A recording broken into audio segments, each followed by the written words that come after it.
नमस्कार। न्यूज 24 बिहार झारखंड देख रहे हैं आप। मैं हूं आपके साथ सबा शाहिद शेख। बिहार में चाचा और भतीजे के बीच दरार देखने को मिल रहा है। दरअसल चिराग पासवान ने चाचा पशुपति पारस को बड़ा झटका दिया है। पटना में पार्टी के स्थापना दिवस के मौके पर बिहार के वैशाली से सांसद बीना देवी चिराग पासवान खेमे में शामिल हुई, जिससे बिहार की राजनीति में भूचाल आ गया है। इसी पर चर्चा के लिए हमारे साथ तमाम गेस्ट जुड़ रहे हैं। सबसे पहले हमारे साथ जुड़ रहे हैं हमारे वरिष्ठ संवाददाता सौरभ कुमार जी। पशुपति पारस गुट से प्रवक्ता चंदन सिंह जी जुड़ रहे हैं। चिराग पासवान गुट से प्रवक्ता विनीत सिंह जी। बीजेपी प्रवक्ता अरविंद कुमार जी।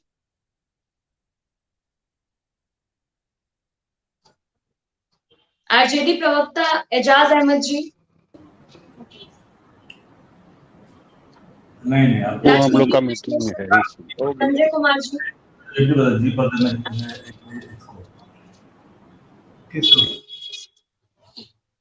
आप सभी का बहुत बहुत स्वागत है। सबसे पहले मैं अपने संवाददाता सौरभ कुमार जी से पूछना चाहूंगी, चाचा को भतीजे ने मात दे दी, तो अब क्या चिराग पासवान का क्या गेम प्लान है? जी बिल्कुल सबा, सबसे बड़ी बात है कि कुछ बातें पहले से ही स्पष्ट है। भले दोनों गुट के जो नेता हैं, जो प्रवक्ता हैं, वह बातों को सही पहले से नहीं कह रहे हैं। ये पहले से तय था कि पारस गुट के कुछ जो नेता हैं वह आने वाले दिनों में चिराग पासवान के साथ आएंगे। और कल इसका टेलर जो है वह भी दिखाई दिया। जिस तरीके से वैशाली की जो एमपी हैं बीना देवी, उन्होंने पारस गुट का साथ छोड़कर वो चिराग पासवान के साथ आ गई। आने वाले दिनों में जैसा कि चिराग पासवान दावा करते हैं कि एक दो और एमपी हैं जो लगातार उनके संपर्क में हैं, और हो सकता है वो चिराग पासवान के साथ आ जाए या लोजपा रामविलास पार्टी जो है वो उसमें शामिल हो जाए। तो निश्चित रूप से अभी तक दोनों अपने अपने दावों पर हैं। लगातार दोनों में रसाकसी इस बात को लेकर है कि हाजीपुर लोकसभा सीट से चुनाव कौन लड़ेगा। हालांकि मौजूदा सांसद है, केंद्रीय मंत्री हैं पशुपति पारस, वह लगातार दावा कर रहे हैं। कल पार्टी की स्थापना दिवस थी, दोनों गुट अपने अपने तरीके से स्थापना दिवस उन्होंने मनाई। चिराग पासवान ने पटना में, यानी बिहार की राजधानी पटना के बापू सभागार में स्थापना दिवस मनाया। वही पशुपति पारस जो थे वो हाजीपुर में उन्होंने स्थापना दिवस मनाकर एक जनसभा का भी आयोजन किया, और उसमें उन्होंने चिराग पासवान कर कसकर हमला भी किया। उन्होंने कहा कि रामविलास पासवान जब जिंदा थे, जब वो जीवित थे, तब उन्होंने कहा था कि तुम ही लड़ोगे हाजीपुर लोकसभा क्षेत्र से, मुझे अपने बेटे पर भरोसा नहीं है। दूसरी तरफ अगर चिराग पासवान की बात करें तो बापू सभागार में वो अपने जब कार्यकर्ताओं को संबोधित कर रहे थे तो उन्होंने कहा कि मेरी राजनीतिक हत्या करने की कोशिश की गई, लेकिन मैं शेर का बेटा हूं, मैं डरा नहीं, मैं झुका नहीं, और आज मैं खड़ा हूं। तो निश्चित रूप से अगर आप दोनों का पल्ला भारी देखेंगे, अगर दोनों में जज करेंगे कि किसका पल्ला भारी है, तो मौजूदा समय में कहीं ना कहीं चिराग पासवान का जो पल्ला है वह ज्यादा मजबूत और भारी दिख रहा है। और ये मुझे नहीं दिख रहा, ये हमारे दर्शकों को भी इस बात की समझ है और बीजेपी भी ये जानती है। तभी वो चिराग पासवान को अपने एनडीए में उन्होंने शामिल कराया है। और आप ये देखिए कि आज कहीं ना कहीं जो इनका कोर वोटर है, जो वोट बैंक माना जाता है, वह कहीं ना कहीं चिराग पासवान के साथ है। ये मैं बार बार कह रहा हूं, और इसलिए कह रहा हूं कि मैंने कई चिराग पासवान की जो सभाएं हैं उसको मैंने कवर किया, और मैंने देखा है कि कितनी ज्यादा भीड़ इकट्ठी होती है। तो ये बात मुझे भी पता है, बिहार के लोगों को भी पता है, और ये बीजेपी को भी पता है। और शायद इसी वजह से अगर बीना देवी आई हैं तो वो अचानक नहीं आ गई।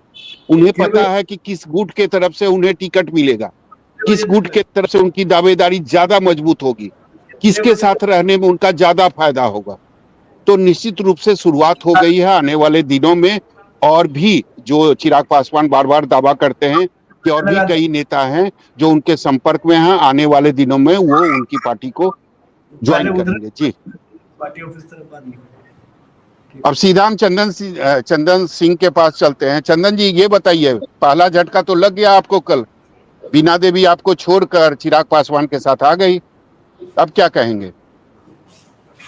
हम देख भी रहे थे, जब हम बोल रहे थे तो आप काफी मुस्कुरा भी रहे थे। बताइए, तो वही हम अब बारी आपकी है। अब इसमें तो देखिए सौरभ जी, आप तो बिहार के बहुत सीनियर और वरिष्ठ पत्रकार हैं, बस आपकी बातों से लेकिन ऐसा लग रहा था कि जिस तरीके से आपका कनेक्शन एक भगवान के साथ डायरेक्ट हो, कि आप जनता के भी मूड को बता रहे थे। आप देख भी रहे हैं कि चिराग पासवान, चंदन जी जनता का मूड इसलिए बता रहे थे कि हम लगातार जनता के संपर्क में रहते हैं, ग्राउंड पर रहते हैं। लोगों का जो मूड है ना, वो नेता से ज्यादा पत्रकार को पता रहता है। नहीं, ठीक है सर, अगर आप जनता के बीच में रहते हैं तो हम लोग भी जनता के बीच में रहते हैं। 2 मिनट हमको समय दिया जाए। देखिए, चिराग पासवान 2020 के बाद बिहार में 10 उपचुनाव हुए हैं। अगर ये साबित कर दे कि चिराग पासवान का तथाकथित वोटर, जिसके बारे में आप बात कर रहे हैं कि इनके साथ है, तो आप जो बोलिए मैं वो हारूंगा। ऑन द मैं रिकॉर्ड आपसे बात कर रहा हूं। चलिए आगे बढ़िए। बीना देवी ने आप लोगों का साथ क्यों छोड़ा? देखिए, लोकतंत्र है, ये राजतंत्र नहीं है सौरभ जी। बीना देवी को हम लोग हथकड़ी लगाकर रखे हुए नहीं थे। काफी लंबे समय से उनका जो व्यवहार था वह पार्टी विरोधी था, लेकिन चूंकि हम लोग समझ रहे थे कि आप लोगों पर उन्होंने फरेब करने का आरोप भी लगाया। उन्होंने कहा कि मतलब गलती से बहला फुसला कर सिग्नेचर ले लिया गया था मेरा। सौरभ जी, आप वरिष्ठ पत्रकार हैं। आदरणीय बीना देवी जी दूध पीती बच्ची तो है नहीं कि किसी को वो बहला फुसलाकर कोई उनसे साइन ले लेगा। 4.25 साल साथ में रहने के बाद, यानी मैं 19 से जोड़ रहा हूं, साथ में रहने के बाद आपको अब चुनाव में जाना है। बिगुल बच चुका है। आप समझिए कि जनवरी से सभी दलों का कार्य स्टार्ट हो जाएगा। तब आपको ज्ञान आ रहा है कि हमको भगवान बदल लेना चाहिए, क्योंकि पुराने वाले भगवान में हमको लग रहा है कि कहीं वो कमजोर हैं। चिराग पासवान को हो सकता है कि वैशाली लोकसभा सीट मिले, इसीलिए इधर चलते हैं। और कल उन्होंने बयान भी दिया कि मैं इधर आई हूं, मैं वर्तमान में सांसद भी हूं और मैं दावेदार भी हूं। तो वैशाली लोकसभा सीट के चाहत में चिराग पासवान जी के पास आदरणीय बीना देवी जी गई हैं। वस्तुतः और कोई बात नहीं है। हाजीपुर में कल एक भव्य स्थापना दिवस हम लोग मनाए, चूंकि हमारे राष्ट्रीय अध्यक्ष स्वर्गीय संस्थापक, देश के दूसरे अंबेडकर पद्म भूषण स्वर्गीय रामविलास पासवान जी की कर्मभूमि रही है और हाजीपुर को सदैव वह मां का दर्जा देते आए हैं। तो हमारा भी कर्तव्य बनता था कि हाजीपुर में हम एक भव्य आयोजन अपने पार्टी के स्थापना दिवस को करें। बाकी देखिए, चिराग पासवान क्या करेंगे नहीं करेंगे, उनके संपर्क में कौन है, तो लोकतंत्र है। अगर कोई जाना चाहता है तो चिराग पासवान में जाए, लेकिन जहां जाए तो बहुत ईमानदारी और निष्ठा के साथ रहे। बीना देवी जी का जो ट्रैक रिकॉर्ड है। चंदन जी, अब तो सवाल ये भी होगा ना कि आप जो दावेदारी पेश कर रहे थे कि हमें 5 सीट चाहिए क्योंकि आपके 5 सांसद हैं, तो उसमें तो अब 1 घट गया ना, अब तो 4 ही चाहिए आपको। देखिए सौरभ जी, चुनाव के समय हर एक पार्टी, सिर्फ मेरी ही पार्टी नहीं, कोई भी पार्टी हो, वह प्रत्याशी को भी बदलती है। तो हम लोग तो एक लंबे समय से, जब हमको याद है कि तकरीबन आज से 6 महीना पहले आदरणीय बीना देवी जी की जब बात हमारे नेता आदरणीय पशुपति कुमार पारस जी से हुई थी, तो स्पष्ट इनको कह दिया गया था कि वैशाली से इस बार हमारा प्रत्याशी दूसरा रहेगा। आपको अगर किसी और पार्टी में जाना है तो आप स्वतंत्र हैं। उसी समय बीना देवी जी ने तय कर लिया था कि कोई दूसरा रास्ता उनको देखना है। आप तो चिराग पासवान जी के पास देख रहे हैं। हमारी तो सूचना है कि वह आरजेडी में और जदयू में भी घूम रही थी। तो ऐसे तो अब तो बरसात हो रहा है और बहुत लोग बहुत खेमे में इधर उधर करते हैं। ये कोई बड़ी चीज नहीं है। हमारा प्रत्याशी और हमारा सौरभ जी जो स्ट्राइक रेट 2019 में रहा है 100 में 100, फिर हम लोग पुनः उसको 2024 में माननीय प्रधानमंत्री जी के नेतृत्व में करके दिखाएंगे और राष्ट्रीय लोक जनशक्ति पार्टी अपने सभी 6 सीट जीतेगी, जमुई मिलाकर। तो चंदन जी, ये भी होगा कि अभी भी आप दावेदारी अपनी पेश करेंगे वैशाली लोकसभा क्षेत्र के लिए? देखिए, सिटिंग पे ही गेटिंग होता है सौरभ जी, और हमारे पास हमारे सभी सांसद पूर्व से थे।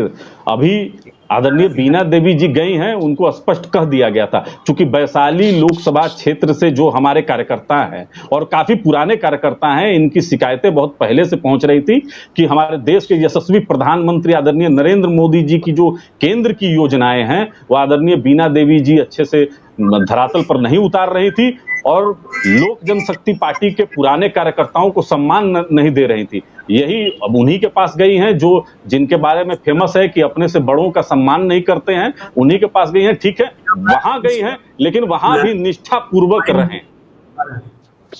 मतलब आप कहना ये चाह रहे थे कि बीना देवी के खिलाफ लगातार आप लोगों को शिकायतें मिल रही थी, अगर वो नहीं जाती तो हो सकता था कुछ ही दिनों में पार्टी भी उनके इस कदम को लेकर मतलब उन पर कोई कार्रवाई कर सकती थी।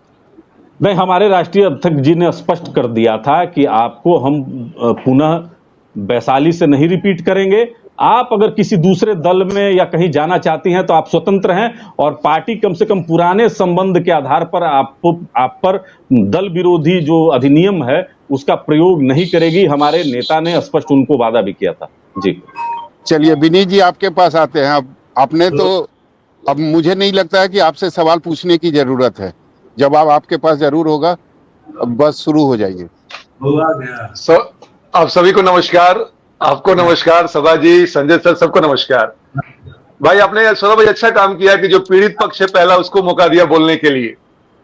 मीर की 2 लाइनों से स्टार्ट करूंगा। मीर कहते हैं कि इब्तिदाए इश्क में रोता है क्या, आगे आगे देखिए होता है क्या। कहने का मतलब ये आगाज है, अंजाम बहुत खराब होगा, और खराब ऐसा होगा कि जो ये दल है ना, चुनाव आते आते झुंड बन के रह जाएगा, जिसमें ये मंत्री जी रहेंगे, मैगी मैन रहेंगे और हमारे चंदन भाई रहेंगे, 3 लोग बचे रहेंगे। आज से नहीं सौरभ भाई, जब से इन्होंने पार्टी तोड़ी है प्रपंच करके, षड्यंत्र करके, तब से हम कहते आ रहे हैं कि जो भी लालच दिया गया, जो भी प्रलोभन दिया गया, धमकाया दिया गया, उसके कारण लोग छोड़ के गए हैं। अभी तो वीना देवी की बात हुई है ना, अभी तो महबूब अली कैसर भी नतमस्तक होके आ रहा है। लोग, मैं ये वर्ड यूज कर रहा हूं क्योंकि सबको मालूम है कि चिराग पासवान जी की शख्सियत बिहार में क्या है, कितने प्रभावी हैं, और उनको मालूम है कि इनके बिना कोई गुजारा नहीं है।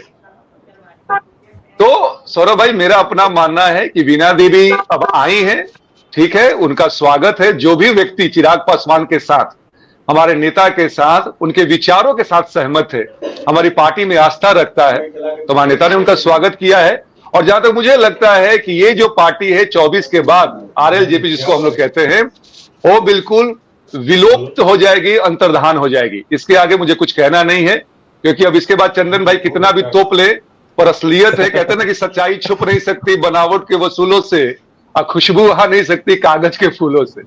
हमने कल दिखा दिया है, अब आगे इनकी मर्जी है, जो बोलना चाहें बोले। चलिए अब सीधा हम अरविंद जी के चंदन जी 2 मिनट शांत हो जाए। चंदन जी 2 मिनट शांत हो जाइए। अब सीधा हम अरविंद जी के पास जाएंगे, बीजेपी के पास जाएंगे, क्योंकि चाबी तो इन्हीं के हाथ में है, रिंग मास्टर तो बीजेपी ही है। नचा तो आप ही रहे हैं सर, चाहे चिराग पासवान हो या फिर पशुपति पारस। सौरभ जी, एक चीज मैं स्पष्ट कर दूं कि भारतीय जनता पार्टी अपनी बातों पे और अपने आचरण में अंतर महसूस नहीं करती है। हमने हमारे जो भी अलायंस है, आप देखेंगे 2014 के पहले हो, चाहे वाजपेयी जी के समय हो या उसके बाद हो, अलायंस के साथ हमारा कोई मतभेद नहीं रहा है। हमने अपने गठबंधन को बाखूबी निभाया है और बिल्कुल उनके जो हक है हमने उनको दिया है। और ये भी कोई बहुत बड़ा मैटर नहीं है, चुनाव है और थोड़ी बहुत जो दिख रही है, जो आपके चैनल से दिख रही है या जो जनता के बीच दिख रही है, ये कोई बहुत बड़ी चीज नहीं है, सबको तय कर लिया जाएगा। भारतीय जनता पार्टी का देखिए एक प्रोसीजर है, हम उस प्रोसीजर की तरह चलते हैं। हमारे यहाँ कोई एक व्यक्ति नहीं है कि जो ये निर्णय ले ले कि ये रहेंगे नहीं रहेंगे, आएंगे जाएंगे, ये पार्टी के साथ अलायंस होगा नहीं होगा, ऐसी कोई बातें नहीं है। हम जनता के जरूर जुड़े रहते हैं, जनता के बीच रखते हैं और अपने एलाइज पर हमको भरोसा रहता है और उस भरोसे के तहत भारतीय जनता पार्टी काम करती है। और हमारा भरोसा अपने एलाइज पर है, अब ये तो जब चुनाव आती है तो कुछ ना कुछ ये अंदरूनी कुछ चीजें हर पार्टी में होती है, कुछ बहुत बड़ी चीज नहीं है। इस सब चीजों को सौरभ जी हम लोग सॉर्ट आउट कर लेंगे, बैठेंगे, बैठ के बात होगी। और ये कोई चैनल पर बहुत डिबेट का मुद्दा नहीं है, होती रहती है, कोई बहुत बड़ी चीज नहीं है, हम इसको सॉर्ट आउट कर लेंगे। और आप देखे होंगे कि पिछले दिनों भी हमारे सर मेरा सवाल ये है कि हाँ। ये झगड़ा जो है, ये लड़ाई जो है चाचा भतीजा के बीच, ये पिछले 5-6 महीने से हो रही है, तो अभी तक बीजेपी क्यों नहीं सॉर्ट आउट कर पाई है? क्यों नहीं आप लोग बैठ के इसको मतलब एक तरीके से इसका समाधान निकालते हैं? नहीं, देखिए इसको आप लड़ाई नहीं कही, कारण राजनीति आप ही के हाथों में है सारा चीज।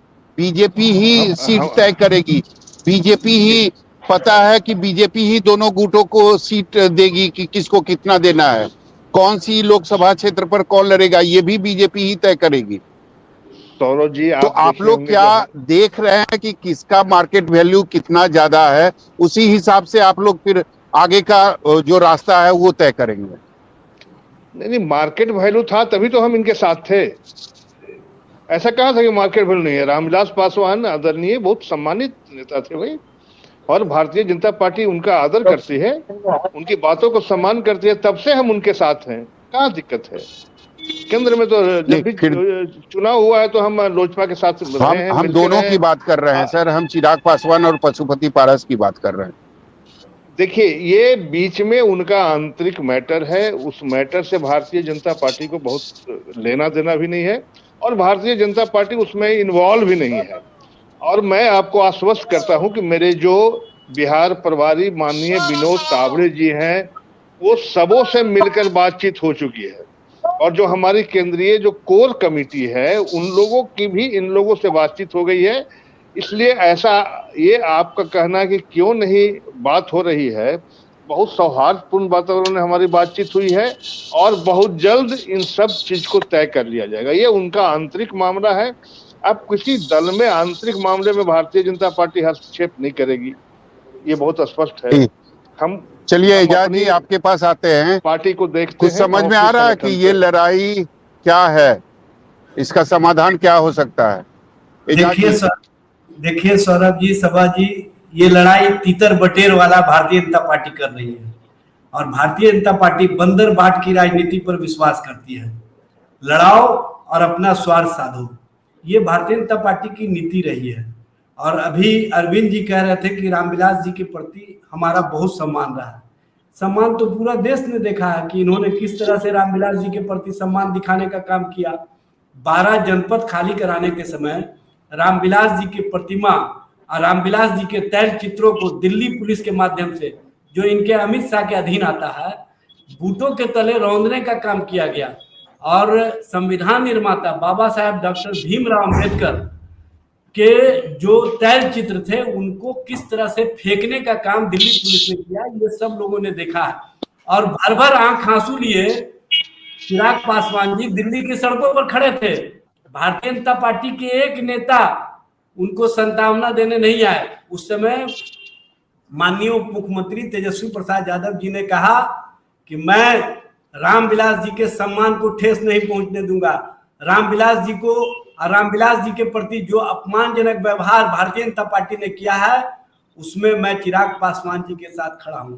लेकिन अफसोस की बात है कि एक अदद सीट के लिए ये किस तरह की तिरौरी की राजनीति कर रहे हैं और किस तरह से उनके साथ खेल खेल रहे हैं। अरे एजाज भाई, आप एक शब्द तो बता दें कृपया कि कभी माननीय चिराग पासवान जी ने कभी एक आज तक न मीडिया में कहा कि भारतीय जनता पार्टी ने ऐसा किया है, ऐसा कभी कहा है?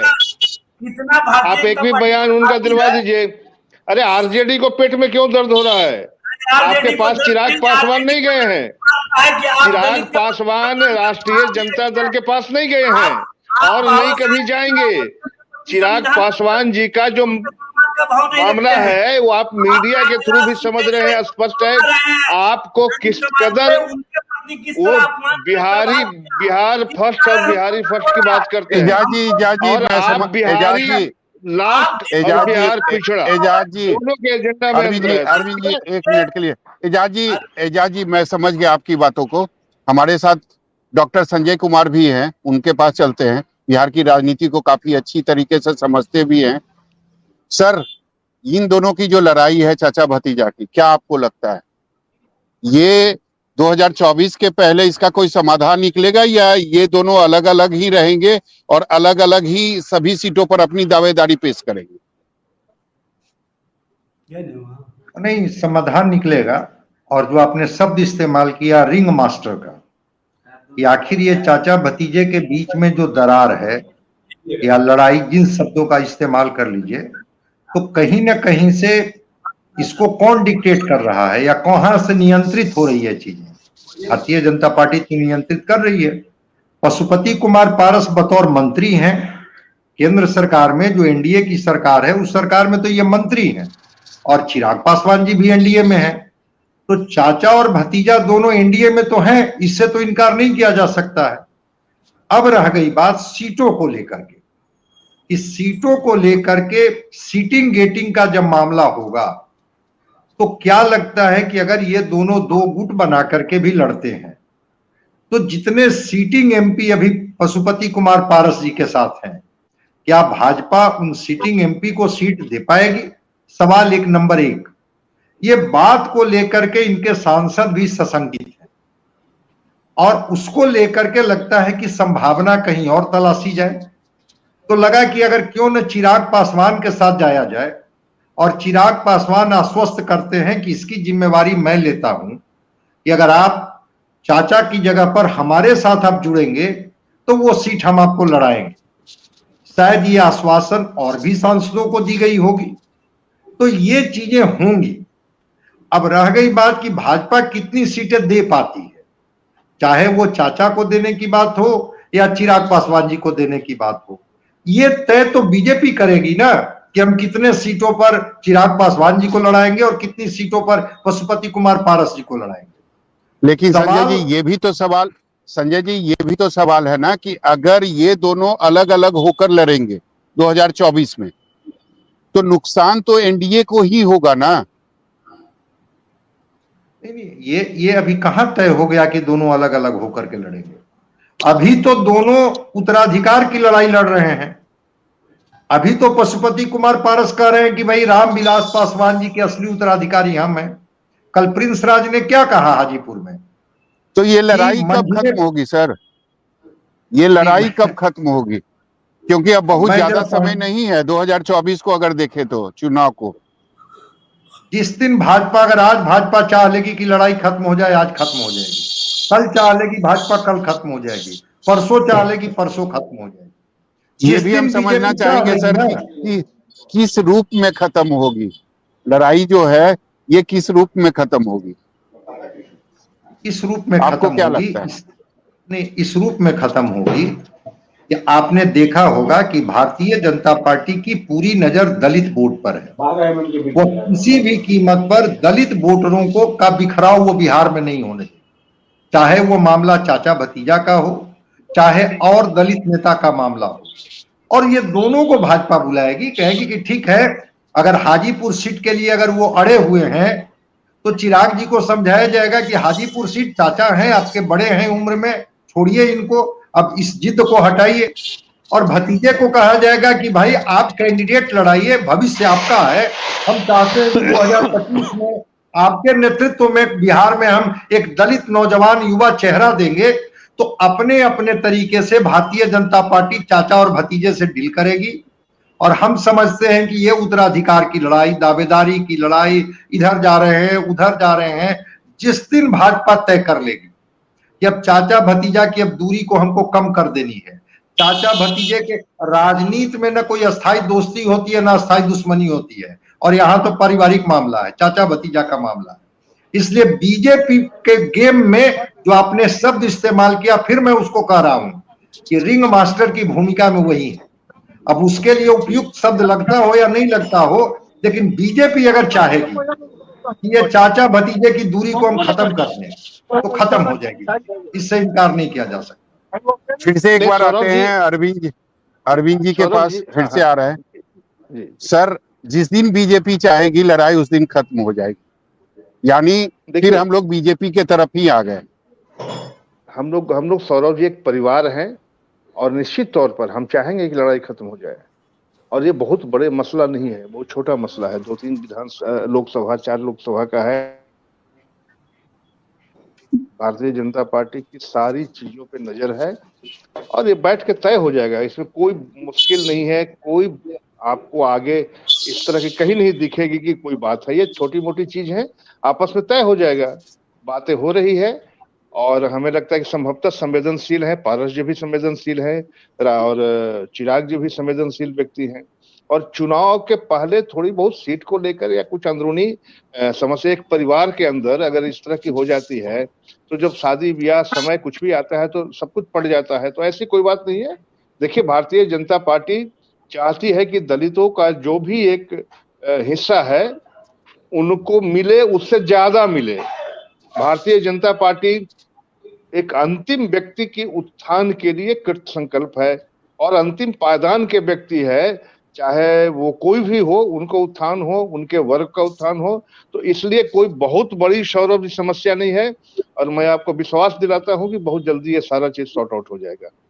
लेकिन सर सवाल ये भी है ना कि अगर दोनों गुट अलग अलग जाते हैं चुनाव में, एनडीए के साथ ही रहते हैं, तो नुकसान तो एनडीए का होगा, बीजेपी का होगा। नहीं जाएंगे। मैं आपको आश्वस्त करता हूँ, नहीं जाएंगे।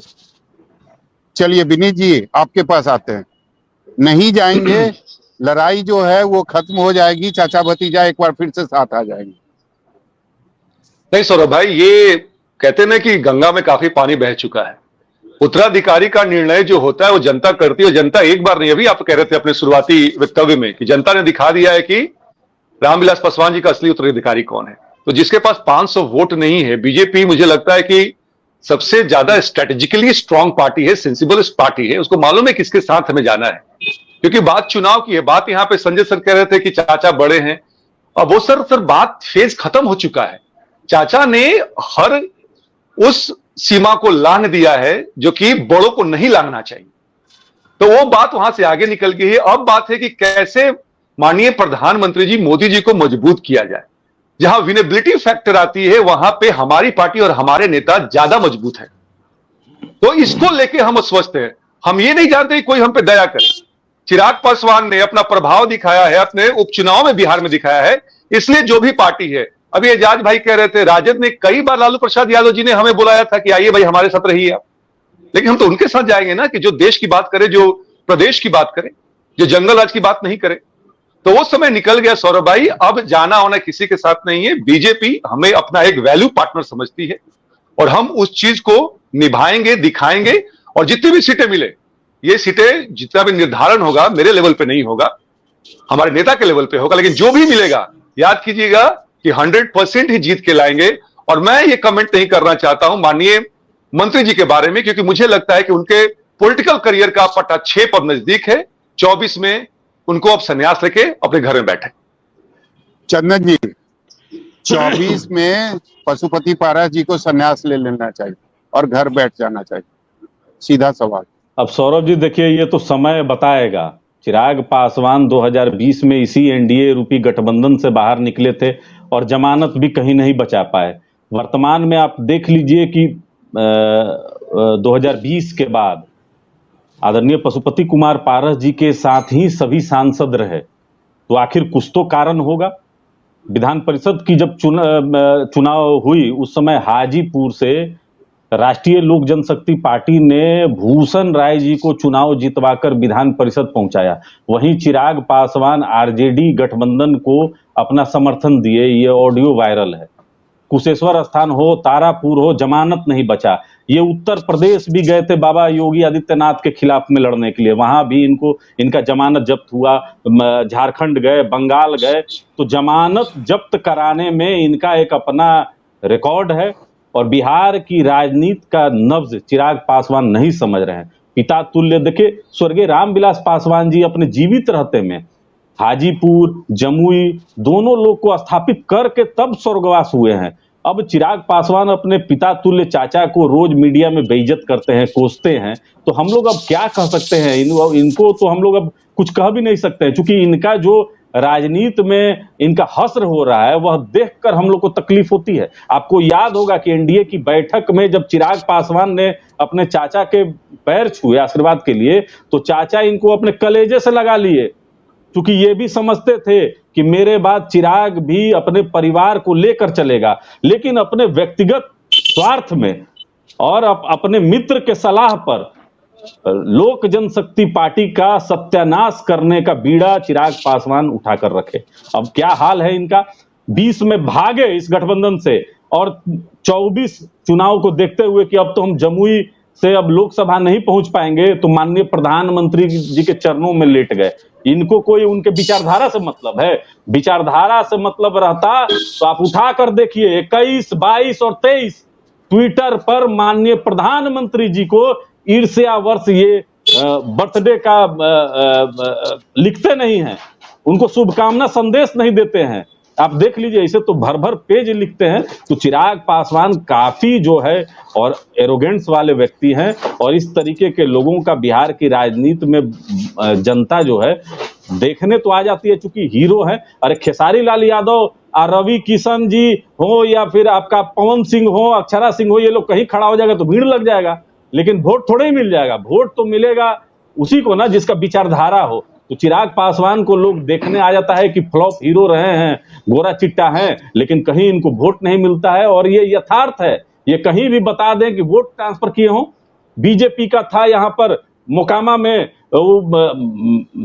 एक हार का कारण बने, गोपालगंज में एक बड़ा जीत होता, चिराग पासवान की वजह से बैकफायर किया। कुर्नी में तो भारतीय जनता पार्टी अगर डोर टू डोर मेहनत नहीं करती, वर्कर नहीं लगते, हमारी भी पार्टी और हमारे भी नेता लगे, चिराग पासवान के तो जाने से माहौल वहां का गड़बड़ा गया। तो ये तो ऐसे नेता हैं कि जिस गठबंधन में रहेंगे उसी को काटने का काम करेंगे। चलिए विनीत जी, चिराग पासवान फ्लॉप हीरो हैं, तो केवल देखने के लिए पब्लिक उनको आ जाती है। अरे सौरभ भाई, खिसियानी बिल्ली खंभा नोचे, हम और आप सबको यहाँ बैठ के हंस रहे हैं। यहाँ पे जो पूरा सर्वविदित है कि भाई चिराग पासवान ने मोकामा में, कुढ़नी में, गोपालगंज में, भैया 2 राज्य में हम लोग हैं, नागालैंड में और बिहार में प्रदेश की पार्टी हैं। कुछ अपने बारे में बात कीजिए। आप भी गए थे ना कर्नाटक कूद के, अब सुन लीजिए, अब हंसिए नहीं, कर्नाटक अभी कूद के गए थे, क्या हुआ? अरे भाई, अगर आप इतने ही मजबूत होते तो आपकी जो सांसद महोदया है छोड़ के क्यों आती इधर? तो जो भी यहां बोले, यहाँ पे भाई सब लोग बुद्धिजीवी हैं, प्रबुद्ध लोग बैठे हुए हैं, संजय सर बैठे हुए हैं। यार आप उल्टा बात करते हैं, बैकफायर कर गया, ये कर गया। अरे हर किसी को हकीकत मालूम है कि पशुपति पारस की क्या हकीकत है और चिराग पासवान की क्या हकीकत है। 2.5 साल 3 साल से लोग हीरो को ही देखने जा रहा है। लोग भाई हीरो तो बिल्कुल है, वो अपने काम से, इंग्लिश में कहते हैं ना कि hero is what he does.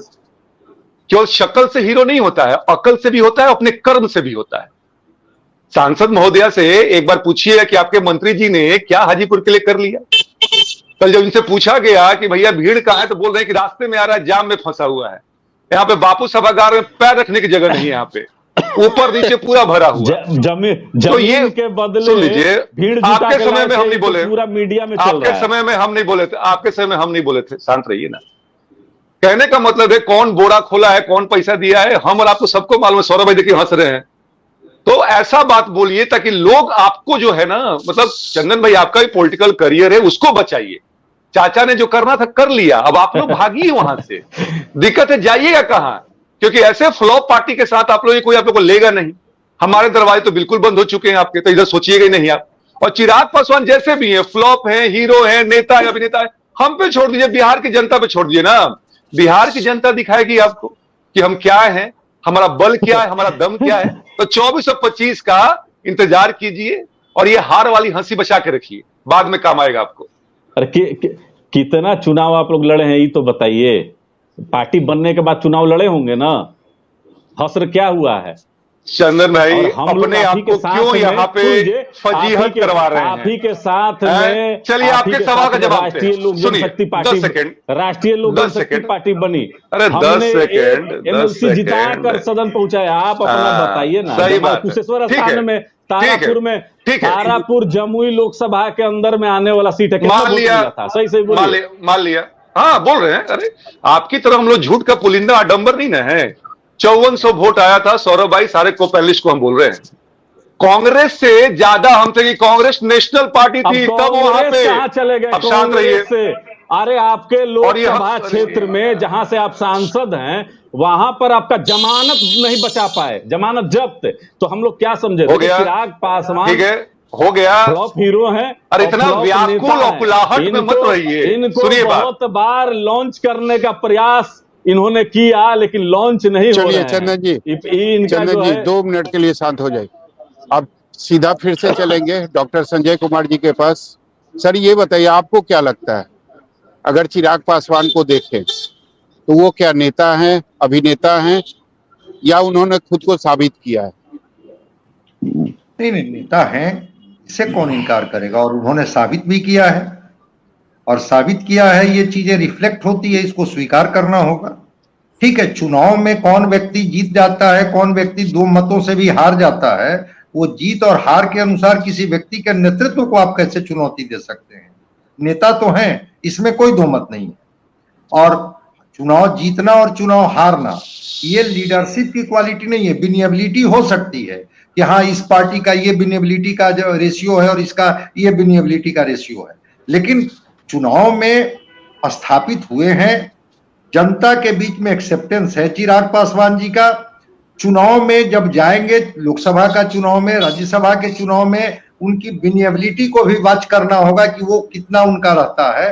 लेकिन अपने को साबित कर चुके हैं, इस सच को स्वीकार करना होगा। लेकिन फिर मैं कह रहा हूं, विनीत जी चाहे जितने भी दुखी हों पशुपति कुमार पारस जी की पार्टी से या पशुपति कुमार पारस जी से, लेकिन अगर भाजपा चाहेगी कि दोनों के बीच में कोऑर्डिनेशन स्थापित करें, जो दोनों के बीच में कड़वाहट की रेखा चाहे जितनी बड़ी खींच गई हो, दरार जितनी भी बड़ी हो गई हो, अगर बीजेपी चाहेगी कि दलित वोटों का बिखराव नहीं हो और एक बड़े दलित चेहरे के रूप में पशुपति कुमार पारस भी स्थापित हैं।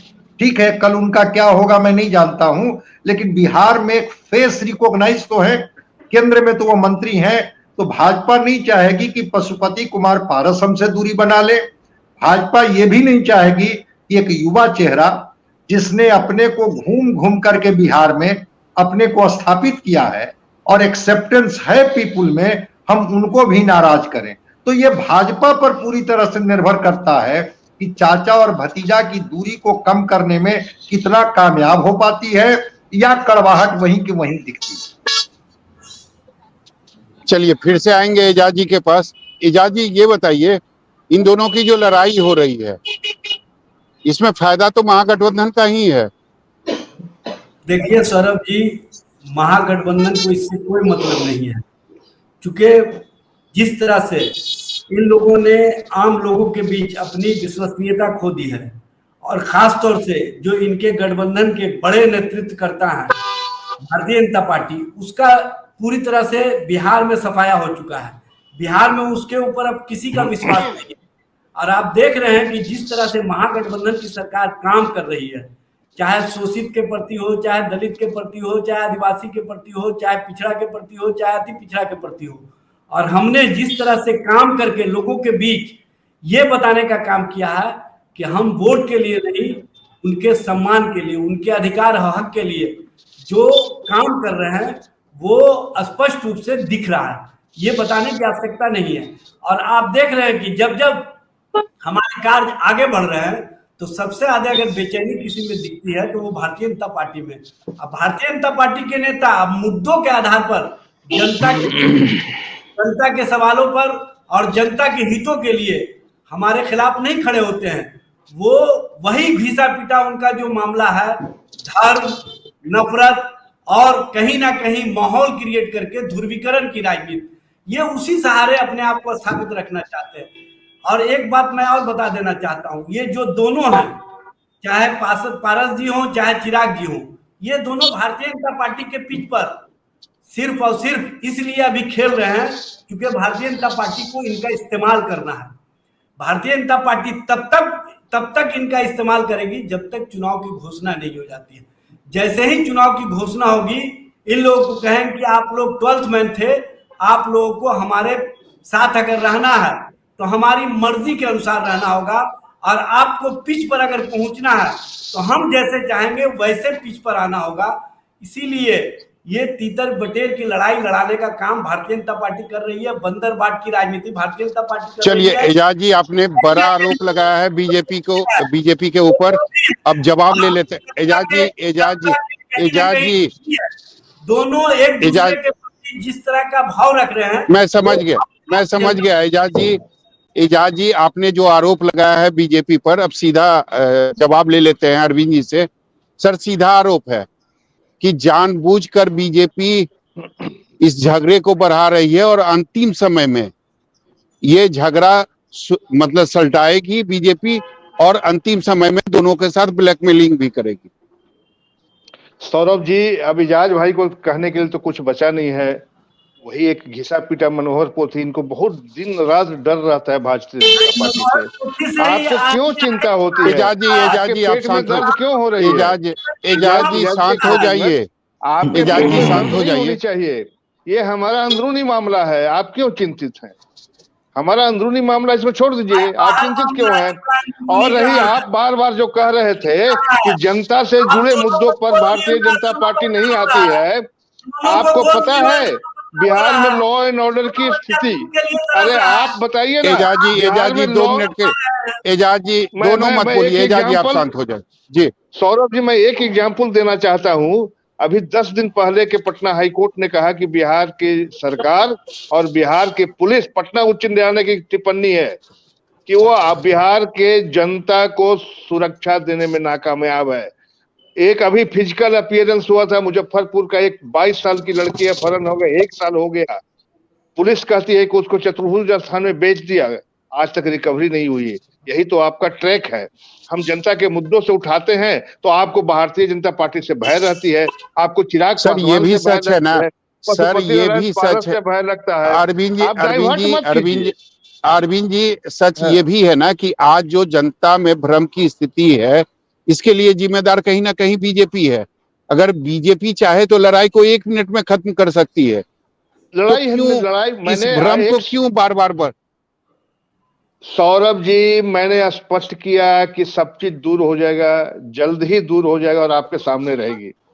इसमें सिराज भाई को कोई चिंता नहीं है। उनको चिंता करना है कि उनके जो अभी सबसे वोकल और चयनित एमएलसी सुनील सिंह, वो क्या नीतीश कुमार जी के बारे में कहते हैं, आप तो स्पष्ट कर दीजिए। वो भी तो आपके अलायंस है, आपको कंट्रोल अपने पार्टी पर है, आपके माननीय शिक्षा मंत्री पर कंट्रोल है। तो आप अपना घर देखिए, हमें छोड़ दीजिए, हम लोग सब ठीक हो जाएगा, जल्द ही ठीक हो जाएगी। सर समय की कमी है, अब आखिरी कमेंट संजय जी। नहीं देखिए, उत्तराधिकार की लड़ाई और दावेदारी की बात तो हो ही रही है, और ठीक बात है कि चिराग पासवान जी का कॉन्फिडेंस थोड़ा बढ़ा है, जनता की स्वीकृति मिली है तो इनका कॉन्फिडेंस लेवल बढ़ा हुआ है।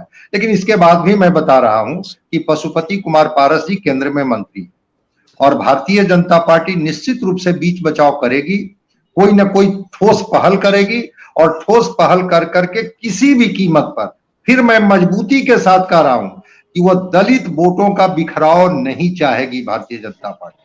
वैसे अब कोई वैसी स्थिति बन जाए जिसकी संभावना से राजनीति में कभी भी इनकार नहीं किया जा सकता है, तो कि कोई फॉर्मूला ही नहीं इन पर लागू हुआ। क्योंकि क्या उम्मीद थी कि मैंडेट नीतीश कुमार जी को मिला था किसके साथ, आरजेडी के साथ, और वो चले गए थे भारतीय जनता पार्टी। चलिए विनीत जी के पास आते हैं। इस बार का मैंडेट मिला उनको किसके साथ, विनीत जी आखिरी कमेंट, क्या होगा इस लड़ाई का? विनीत जी आखिरी कमेंट, क्या होगा इस लड़ाई का? सौरभ भाई, लोजपा हमारी है और चिराग पासवान उसके असली उत्तराधिकारी हैं। चाचा जी का पुलिंदा बंधा हुआ है, बस हमें 24 का इंतजार करना होगा। चलिए चंदन जी, इस लड़ाई का कोई अंत होगा? देखिए पार्टी पे वैसे लोग दावेदारी पेश कर रहे हैं जो पार्टी की स्थापना में कहीं उनकी कोई भूमिका नहीं रही है। इस पार्टी की स्थापना स्वर्गीय रामविलास पासवान जी, पशुपति कुमार पारस और स्वर्गीय रामचंद्र पासवान ने किया था। इसके असली उत्तराधिकारी आदरणीय पशुपति कुमार पारस जी हैं। वही हाजीपुर से भी चुनाव लड़ेंगे और वही स्वर्गीय रामविलास पासवान जी के सच्चे और असली उत्तराधिकारी हैं। तो हम लोग तो सीटिंग पर गेटिंग की बात करते हैं, और 2024 में जब जनवरी में आप समझिए चूरा दही के बाद जब बात चलेगी तो अपने गठबंधन के मजबूत सहयोगी से सब बात हो जाएगी हम लोग की। तो सभा देखा आपने, सभी लोग यानी अभी भी जो लड़ाई है वो आर पार की ही लड़ाई है। दोनों अपने अपने जगह पे अपनी अपनी दावेदारी पेश कर रहे हैं। दोनों की दावेदारी मजबूत है, चाहे पशुपति पारस गुट की बात करें या फिर चिराग पासवान के गुट की बात करें। दोनों का कहना है कि मेरा जो पक्ष है, मेरी जो दावेदारी है वो ज्यादा मजबूत है। सब बिल्कुल। और एक सवाल और मैं पूछना चाह रही थी कि हाजीपुर सीट छोड़ने को कोई भी तैयार नहीं है, तो अब समीकरण क्या होगा इसका? जी बिल्कुल, जैसा कि हमने शुरू में ही बताया था कि फैसला, अंतिम फैसला जो है वो कहीं ना कहीं बीजेपी को लेना है। बीजेपी ही तय करेगी कि चिराग पासवान को कितनी सीटें मिलेगी, पशुपति पारस को कितनी सीटें मिलेगी और वो सीटें कौन कौन सी होगी, ये सारी बातें बीजेपी तय करेगी। तो मुझे लगता है कि बीजेपी जो है वो वेट एंड वॉच की स्थिति में है। वो बार बार चीजों को देख रही है, ग्राउंड रिपोर्ट ले रही है और वो ये समझने की कोशिश कर रही है जो कोर बैंक वोट बैंक है, यानी पासवान का जो वोट बैंक है वो किसके साथ है। उसके बाद ही मुझे लगता है कि अंतिम समय में बीजेपी अपना फैसला दोनों को सुनाएगी, चाहे वो चिराग पासवान हो या फिर पशुपति पारस। बिल्कुल, बहुत बहुत शुक्रिया आप सभी का हमारे साथ जुड़ने के लिए। तो देखा आपने, बिहार में बवाल छिड़ा हुआ है। दरअसल चाचा और भतीजे के बीच में दरार चल रही है।